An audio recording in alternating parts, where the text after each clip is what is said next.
Break the board sports. It's your boy RJ Cash. Click that like, hit subscribe. NFC divisional. Here we go. To me, outside of Bills Broncos, and I'm a little homerish because of the Bills, this is the best game. Rams at Bears. Bears playing incredible. Ben Johnson has turned this franchise all the way around. Caleb Williams is playing exceptional. And the Bears are like the cardiac cats, man. They just keep coming back and coming back and coming back, going through all kinds of adversity. They can get down 21-3. They can get down whatever. This team just keeps finding ways to win football games, and it's really exciting to watch. Now here comes the Rams.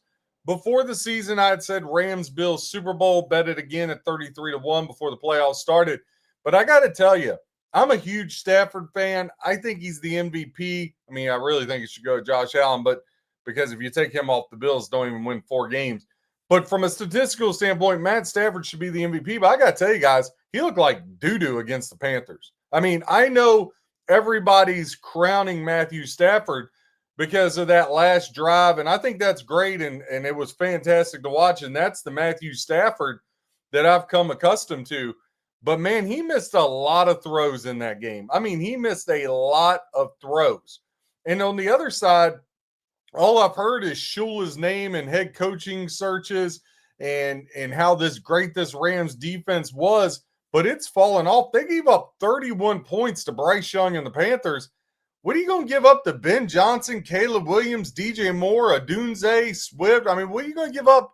Loveland is now playing at lights out level. What are you going to give up to the Bears? So I got huge concerns as to where I was like, look, Rams, they're on the path. They're going. I got big question marks now because Bears are just playing better football right now. Granted, I don't think the Bears defense, I think Matt LaFleur let them off the hook a lot in that second half. McVay's not going to do that. Rams are going to be able to move the ball here. No doubt in my mind. I don't care how daggone cold it is. The Bears got no answer for Nakua and Devontae Adams, so I don't worry about that. But listen, if Matthew Stafford misses throws, I got more concern is how the Rams are going to slow down the Bears, right? Because we saw this Rams team go into Philly last year in the playoffs and just they had a chance to win, but just couldn't get over the hump, right? Just couldn't get over the hump. And I think this is going to be a game that goes down to the last 2 minutes. Both teams are going to stay in the game. But I think when you look back, because you might be saying, well, RJ, you're talking about like either side could blow the other one out. That ain't happening. But when we look back, are the missed throws going to be there? Was there a pick in the second quarter that really changed complexion of the game? The Rams are going to have to get Caleb Williams on the ground. And that's a tall task, right? Because he's been really elusive. He's made a lot of good decisions. The other thing is Ben Johnson, what's the best remedy for keeping Stafford on the sidelines? Going to be running the football, right? He loves running the football. That's like his thing. He loves it. Swift and company. So the Rams come in 13-5. Bears come in 12-6. Rams 12-6 ATS on the year. Rams 12-5-1 ATS. Rams just 6-4 on the road is where the Bears at Soldier Field 7-2. Rams have won 4 of their last 6.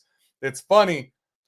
The Bears drop those 2 games to San Francisco and Detroit, roll right back in and have the comeback against the Packers. Now, look, the Bears they've looked shaky to say the least. But, man, they're just exciting as hell to watch right now. Remember last year these 2 teams played September 29th in Chicago? The Bears won that by 6, this same Rams team. So, again, that should give you room for concern. Now it's going to be a whole lot colder here when we get into game time. Here they're talking about 8 degrees. 8 degrees. You're taking a dome team from inside to the outside. I think that's a huge advantage when you talk about the Bears. Now, look, this line opened 4.5, quickly went down to 3.5, and then Caesars posted a 4 this morning.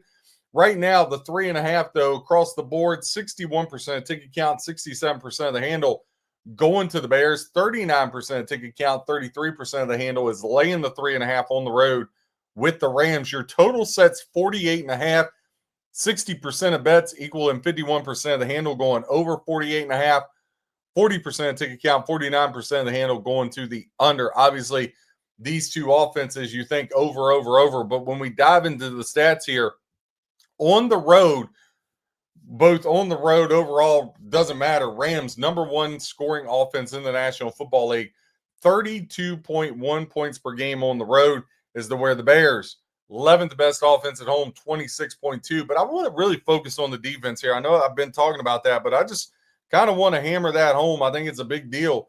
Rams defense on the road giving up 23.2 points per game, as to where the Bears giving up 18.7 points per game. So Bears defense has actually been better than the Rams defense. Also, Rams defense has been very turnover. They've been able to generate a lot of turnovers, right? So the Rams, they're getting about half of a turnover a game, 0.6. As to where when you look at this for the Bears, they're second in the league defensively creating turnovers. They're averaging 1.33 turnovers per game. And again, that's not good because I saw the Panthers really giving Matthew Stafford a whole lot of problems. That gives me huge room for concern. Now, running the ball on the road, fourth best rushing attack for the Rams. They're running for 135.4 yards per game. Bears running for 127.6. So again, that's going to be a big deal. Now, the Bears, they rush for 127.6. You know, Ben Johnson loves to run the ball, sets up his play action pass. But here's the problem. The Rams are giving up 123 yards a game on the ground. The Rams are going to have to sew that up, or the Bears are just going to gouge them. Now, same thing on the other side. Rams rush for 135.4. Rams defense worse than Bears defense worse than the Rams against the run, giving up 122.6. So again, the defense, I think that's where the game, I said this with the Bills Broncos, the ability to run the football and stop the football from being ran, the rush defense and running offense, that's where this whole game is going to come down to, especially when you have 8 degrees, the hitting and the physicality that takes. Rams 10-3 straight up their last 13, 14-6 ATS their last 20. On the road, when the Rams are at the Bears, have not been good ATS. 2-8 against the spread their last 10. When they face any NFC North division opponent, the Rams are just 3-6 straight up. That gives you huge pause for concern. The Bears, 11-5 against the spread their last 16. 12-4 straight up in that time frame. They're 7-1 at home. More importantly, we just discussed it. The Bears are 8-2 against the spread. The last 10 times they've gotten the Rams at home, they're 8-3 straight up. Their last 11 versus the NFC as a whole. And when the Bears are a dog, they've played to the over 8 of the last 12 games they participate in. Now, the Bears, their last 10 games as a home dog, 5-5 straight up. But check out this ATS mark, 7-2-1, been absolutely incredible. Now, the Rams, as a road favorite, 8-2 straight up, but 7-3 ATS, and they've covered the over 5 straight times. So again, what's going to give? 7-3 ATS, Rams as a road favorite, or 7-2-1 ATS as a home dog? That's going to be really interesting to watch as this thing starts to go on. A couple other trends for your handicap that I think might be able to help you here. In the second half, the Rams have hit the game total over 8 of their last 11 games. That would put you up 4.76 units. Right now, the over-under is 23.5. I like that over, too, for the second half.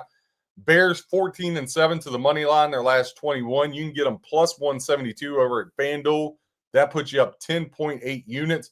Rams, team total over. They've hit that 17 of the last 22 games, up 11.35 units.